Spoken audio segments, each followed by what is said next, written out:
हालात चाहे जैसे भी हों, हालात चाहे जैसे भी हों, लेकिन अगर आपको खुद पे भरोसा है तो आप बड़ी से बड़ी मंजिल पा सकते हैं। तो फिर से हम आज बात करने वाले हैं ट्रेंड एनालिसिस की, आसान फिजिक्स के ऑनलाइन प्लेटफॉर्म पर। तो जेईई मेंस का एग्जाम आने वाला है। एग्जाम से पहले हम एक बार देख लेते हैं कि पिछले सालों का पेपर में ट्रेंड क्या रहा है डिफरेंट डिफरेंट सब्जेक्ट्स में। सबसे पहले हम बात करेंगे फिजिक्स की, उसके बाद बात करने वाले हैं केमिस्ट्री की, देन बात करने वाले हैं मैथमेटिक्स की। तो स्टार्ट करते हैं ट्रेंड एनालिसिस को। उससे पहले अगर आप चैनल पर नए हैं तो चैनल को सब्सक्राइब करें, वीडियो को शेयर करें और लाइक बटन को प्रेस करें। तो स्टार्ट करते हैं आज का सेशन। तो देखिए आपको क्या है ये ट्रेंड एनालिसिस 2020 टू 2025। पहले फिजिक्स की बात कर लेते हैं एक एक चैप्टर वाइज, फिर हम देखेंगे कौन से चैप्टर कितना कितना वेटेज रखता है। जैसे हम फर्स्ट चैप्टर की बात करें, फिजिक्स एंड मेजरमेंट, मतलब यूनिट एंड मेजरमेंट जो चैप्टर है आपका, इससे देखिए ट्रेंड एनालिसिस में हम बात करें तो एक्चुअली ये 2023 तक तो नंबर ऑफ शिफ्ट आपको डिवाइड करके नहीं दिया गया है। 20 में देखें तो 15, 21 में तो 15, 22 में टोटल क्वेश्चन 6 है, 23 में टोटल क्वेश्चन 9 है। These are the total questions. But अगर हम यहाँ पे ट्रेंड एनालिसिस की बात करें 2024 और 25 में आपको शिफ्ट वाइज डिवाइड करके दिए हैं। तो 24 में देखेंगे तो दोनों शिफ्ट में मिला के 2 क्वेश्चन है, मतलब एक एक क्वेश्चन आया हुआ है एक फेज में। ठीक है, इसमें देखें तो 3 क्वेश्चन ऑन एन एवरेज, किसी में 1 किसी में 2। सेकंड शिफ्ट में देखें जनवरी वाली में 2025 5 क्वेश्चन है दोनों शिफ्ट में मिला के, मतलब लगभग एवरेज 1 में 2 1 में 3। सेम यहाँ पे है। इसका मतलब है कि ये चैप्टर आपको बहुत सिंपल चैप्टर है और ठीक ठाक बेटेज 1 से 2 क्वेश्चन मिल जाते हैं, तो आपको ये अच्छे से करना चाहिए।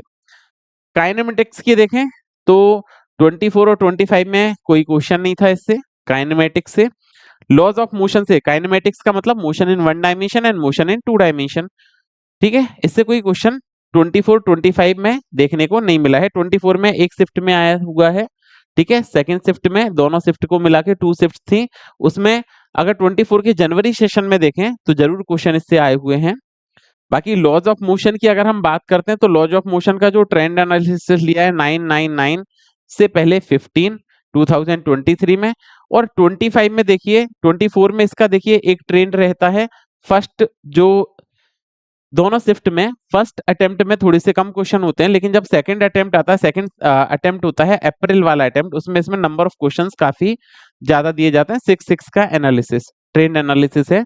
वर्क एनर्जी एंड पावर, ठीक ठाक इससे भी क्वेश्चन पूछ रहे हैं। 4 4 4 ये कुछ मान लीजिए आपके 2 क्वेश्चन एक शिफ्ट में लगभग इसके आसपास आते हैं।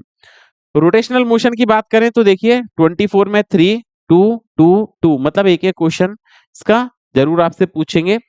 ग्रेविटेशन की बात कर लें तो सेम 2 क्वेश्चन, मतलब एक शिफ्ट में एक क्वेश्चन का इसका फिक्स है वेटेज कि एक क्वेश्चन आपका आएगा।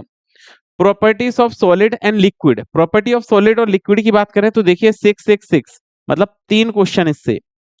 Property of solid and liquid में एक शिफ्ट में लगभग 3 क्वेश्चन पूछे गए हैं, तो इंपोर्टेंट टॉपिक है, आपको अच्छे से कवर करना चाहिए।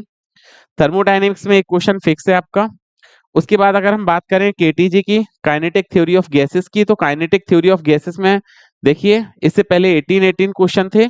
बट अगर हम अभी बात कर लें केटीजी की, काइनेटिक थ्योरी ऑफ गैसेस की अगर हम बात करते हैं तो देखिए इससे क्या है, लगभग एक मिनट, लगभग आपसे केटीजी में जो क्वेश्चंस आए हुए हैं वो 2 क्वेश्चन आए हैं, मतलब एक शिफ्ट में आपको एक क्वेश्चन पूछा गया है।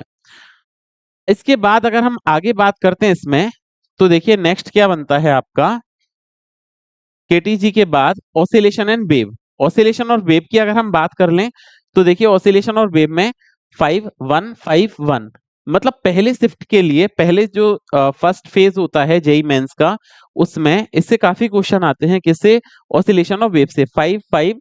और ये बाद वाली शिफ्ट में एक ही क्वेश्चन आता है। इसका मतलब है कि यहाँ पे हम फर्स्ट टाइम के लिए ये चैप्टर ऑसिलेशन और वेव इंपोर्टेंट थोड़ा सा हो जाता है। इलेक्ट्रोस्टैटिक में बात कर लें 4242, ये ट्रेंड एनालिसिस है। अगर हम इंपोर्टेंट चैप्टर की बात करें, सबसे इंपोर्टेंट चैप्टर जो लगता है यहाँ पर, आप देखिए इलेक्ट्रिक करंट या करंट इलेक्ट्रिसिटी जिसको हम बोलते हैं, लगभग इसका ट्रेंड एनालिसिस 5 757। तो ये चैप्टर आपको जरूर, बहुत इंपॉर्टेंट चैप्टर है, जरूर आपको अच्छे से करना चाहिए करंट इलेक्ट्रिसिटी को। ठीक है, सबसे पहली बेटेज पे आपको ये चैप्टर रखना चाहिए, और आपने अगर कंप्लीट कर लिया है तो इसका मल्टीपल टाइम रिवीजन कीजिए, जिससे आप ज्यादा से ज्यादा स्कोर कर सकें। दूसरा चैप्टर अगर हम देखें तो मैग्नेटिक इफेक्ट ऑफ करंट, देखिए कॉन्टिन्यूअस 4444, मतलब 2 शिफ्ट का है ये। ठीक है, तो 44 इस टाइप से ये क्वेश्चन ट्रेंड एनालिसिस में होता है। Electromagnetic induction and electric AC, AC में भी देखिए 4646 का ट्रेंड एनालिसिस है, तो ये भी चैप्टर आपके लिए इंपॉर्टेंट हो जाता है 12th में। इसके बाद हम बात कर लें, देखिए इलेक्ट्रोमैग्नेटिक वेव में जो फर्स्ट फेज होता है उसमें कॉन्टिन्यूअस क्वेश्चन आ रहे हैं, लेकिन सेकंड फेज में से कोई क्वेश्चन नहीं पूछ रहे हैं। इसका मतलब है कि फर्स्ट फेज के लिए आपको ये भी चैप्टर अच्छे से करना चाहिए। ऑप्टिक्स की बात कर लेते हैं नेक्स्ट हमारे। देखिए ऑप्टिक्स में क्या है, चैप्टर थोड़ा बड़ा है, लेकिन 3333 मतलब कांस्टेंट क्वेश्चन पूछे जा रहे हैं इससे, 3 क्वेश्चन आ रहे हैं इससे, और अगर इतना क्वेश्चन इससे पूछ रहे हैं तो आपको ये भी चैप्टर क्या है, अच्छे से करना चाहिए। बट थोड़ा सा लेंदी है, उसकी वजह से अपन इस चैप्टर को अभी के लिए स्किप कर सकते हैं। Dual nature and radiation simple chapter है, बट कॉन्स्टेंटली क्वेश्चन आ रहे हैं 2 1 2 1 शिफ्ट में 2 क्वेश्चन, मतलब एक एक क्वेश्चन आता ही है। एटम एंड न्यूक्लियाई में 4, एटम और न्यूक्लियाई जो चैप्टर है 4, मतलब ये जरूर आएगा, अच्छे से कर लेना है। और ये एक बेसिक चैप्टर है इलेक्ट्रॉनिक्स, ये तो बहुत अच्छे से कर लीजिए आप, 2 3 2 3 ऐसे पूछा गया है, और जिस तरह से सिलेबस रिड्यूस किया है तो ये दोनों चैप्टर काफी छोटे हो गए हैं। ओके, कौन कौन सा, electronic devices and atom and nuclei. तो अगर हम इन शॉर्ट देखें तो देखिए atom nuclei, electronic devices, electromagnetic induction and alternating current, magnetic effect of current. यहाँ पे आप चाहें तो जो मैग्नेटिज्म एंड मैटर वाला चैप्टर है उसको स्किप करके चल सकते हैं। करंट इलेक्ट्रिसिटी इंपोर्टेंट चैप्टर है, current electricity, magnetic effect of current, EMI and AC, electromagnetic wave first phase के लिए आप कर सकते हैं। ठीक है, ऑप्टिक ड्यूअल नेचर भी अच्छे से कर लें, ये इसका अगर हम ट्रेंड एनालिसिस देखें तो ये इंपोर्टेंट चैप्टर हो जाते हैं 12th क्लास के लिए। 11th क्लास में एक बार जाते हैं, और 11th क्लास की अगर हम बात करते हैं तो देखिए 11th क्लास में क्या है, 11th क्लास की अगर हम ट्रेंड एनालिसिस की बात करते हैं तो देखिए ग्रेविटेशन आपके लिए इंपॉर्टेंट चैप्टर है। अब देखिए सबसे आसान चैप्टर इसमें 12th क्लास में जो हम सभी को लगता है वो कौन सा चैप्टर है, तो हमारा चैप्टर है physics and measurement. Continuous question आ रहे हैं, बहुत इजी चैप्टर है, आप अच्छे से कर सकते हैं। दूसरे चैप्टर्स की बात करें हम इसमें तो देखिए फर्स्ट फेज के लिए रोटेशनल मोशन तो आपको करना ही है, इससे जरूर क्वेश्चन आएगा। ठीक है, हर शिफ्ट में आएगा। ग्रेविटेशन भी इलेक्ट्रोस्टैटिक की तरह ही चैप्टर है, लेकिन अगर आप ग्रेविटेशन को अच्छे से कर लेते हैं, हमेशा कॉन्टिन्यूसली 2 का एनालिसिस है इसमें। Property of solid and liquid बहुत इंपॉर्टेंट चैप्टर है। इसके बाद अगर हम बात करें तो थर्मोडायनेमिक्स से एक क्वेश्चन आता ही है। काइनेटिक थ्योरी ऑफ गैसेस, ये चैप्टर भी आप अच्छे से कर सकते हैं। और फर्स्ट फेज के लिए देखिए ऑसिलेशन और वेव काफी इंपॉर्टेंट चैप्टर हो जाते हैं, तो आपको ऑसिलेशन वेव भी अच्छे से करना है। ये 11th के टॉपिक्स हो गए। इलेक्ट्रोस्टैटिक को 12th में आप लेके चल सकते हैं, क्योंकि इसमें से भी ठीक ठाक क्वेश्चन पूछे जा रहे हैं। चलिए बात करते हैं नेक्स्ट, ये हमारा केमिस्ट्री का है 2025 से 20 तक। केमिस्ट्री में some basic concept of chemistry देखिए 5112। उसके बाद अगर स्टेट्स ऑफ मैटर तो ये हटा ही दिया है। एटॉमिक स्ट्रक्चर की बात कर लें, एटॉमिक स्ट्रक्चर में 2 2 3, और इसमें अप्रैल वाली शिफ्ट में, सेकेंड शिफ्ट में से कोई क्वेश्चन दोनों शिफ्ट में नहीं आया था। तो अगर हम इंपोर्टेंट की बात कर लें तो पहला चैप्टर जो है chemical bonding and molecular structure, इससे कंटिन्यूअसली क्वेश्चन पूछे जा रहे हैं इस तरह से। देखिए नेक्स्ट अगर हम बात करते हैं तो देखिए केमिकल थर्मोडायनेमिक्स, इससे भी 2 क्वेश्चन आ रहे हैं। नेक्स्ट अगर हम बात करें सॉल्यूशन, सॉल्यूशन भी आपका इंपोर्टेंट चैप्टर हो सकता है, देखिए इससे काफी क्वेश्चन पूछे गए हैं, तो आपको ये भी चैप्टर ठीक से करना है।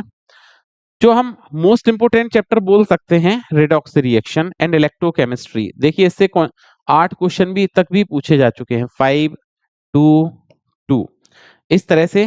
आगे बात करते हैं हम तो देखिए इसमें नेक्स्ट है classification of element and periodicity.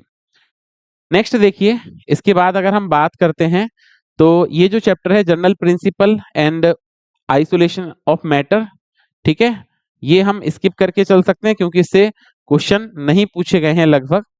बाकी अगर हम बात करते हैं इसमें तो देखिए नेक्स्ट आपका जो चैप्टर है जो आपको काफी नंबर दिलवा सकता है इसमें, उसकी बात कर लेते हैं।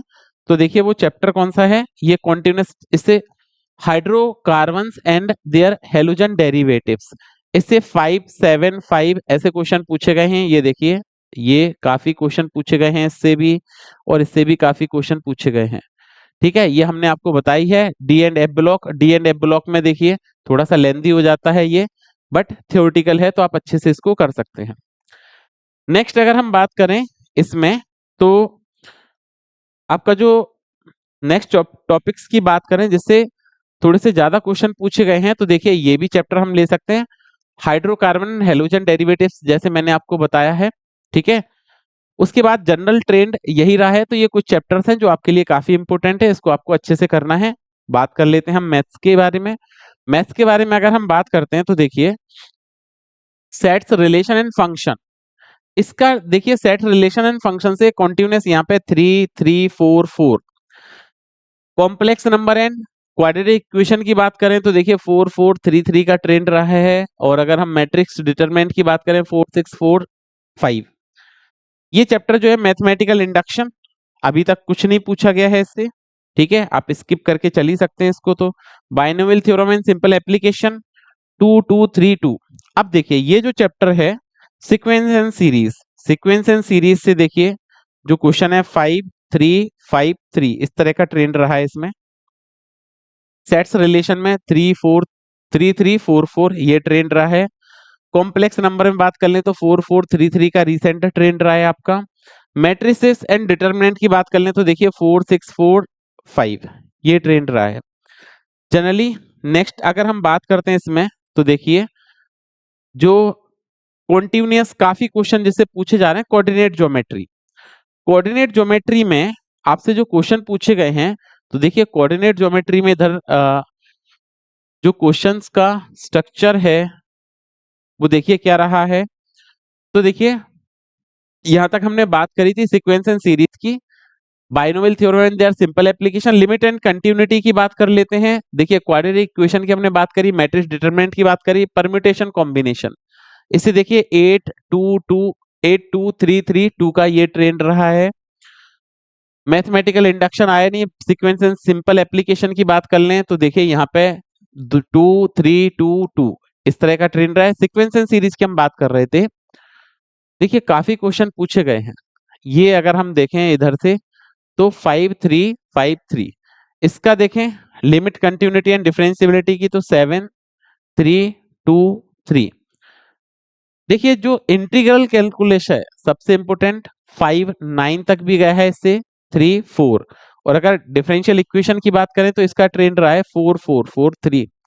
ये देखिए कोऑर्डिनेट ज्योमेट्री से बहुत सारे क्वेश्चन पूछे गए हैं, 8, 8, 8, 3। अगर 3D की बात कर ले तो 3, 9, देखिए इसमें तो एग्जामिनर ने बहुत हद कर दी, 9 तक भी गया है इसमें। ठीक है, ये वाला ट्रेंड। तो अगर हम यहाँ पे बात कर लेते हैं, सॉरी, ये तो इसमें 9 तक भी गया है ट्रेंड। ठीक है, ये स्किप नहीं करना है। ये मैंने जो क्रॉस लगाया था वो किसके लिए लगाया था, आपका मैथमेटिकल इंडक्शन के लिए।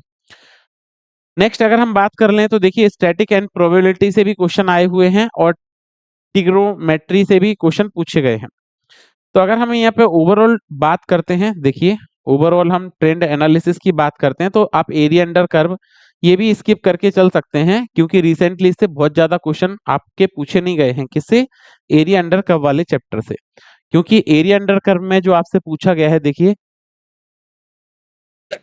लास्ट 2 शिफ्टों में एक एक क्वेश्चन आया हुआ है, वैसे इतना ज्यादा क्वेश्चन इससे पूछा नहीं गया है। किससे? एरिया अंडर कर्व से। मैथमेटिकल रीजनिंग की बात कर लें तो ये भी आप स्किप करके चल सकते हैं, एरिया अंडर कर्व भी स्किप करके चल सकते हैं। बट ट्रिग्नोमेट्री है, स्टैटिक प्रोबेबिलिटी है, ये ठीक ठाक चैप्टर है। वेक्टर अलजेब्रा की बात कर लेते हैं, वेक्टर अलजेब्रा से भी कुछ ठीक ठाक क्वेश्चन पूछे गए हैं। तो अगर हम यहाँ पे बात कर लें कि मेनली हमने कौन कौन से चैप्टर स्किप करके चल सकते हैं, तो मैथमेटिकल रीजनिंग है, एरिया अंडर कर्व है। ठीक है, इन चैप्टर को हम क्या कर सकते हैं, यहाँ पे स्किप कर सकते हैं चाहे तो। और अगर आगे बात करें तो किसको और स्किप कर सकते हैं, तो मैंने बताया था मैथमेटिकल इंडक्शन। ओके, तो ये हमारा ट्रेंड एनालिसिस है, इसके अकॉर्डिंग आपको तैयारी पे आपको ध्यान देना है। आगे मिलते हैं नेक्स्ट क्लास में, पढ़ते रहिए, सुरक्षित रहिए, थैंक यू।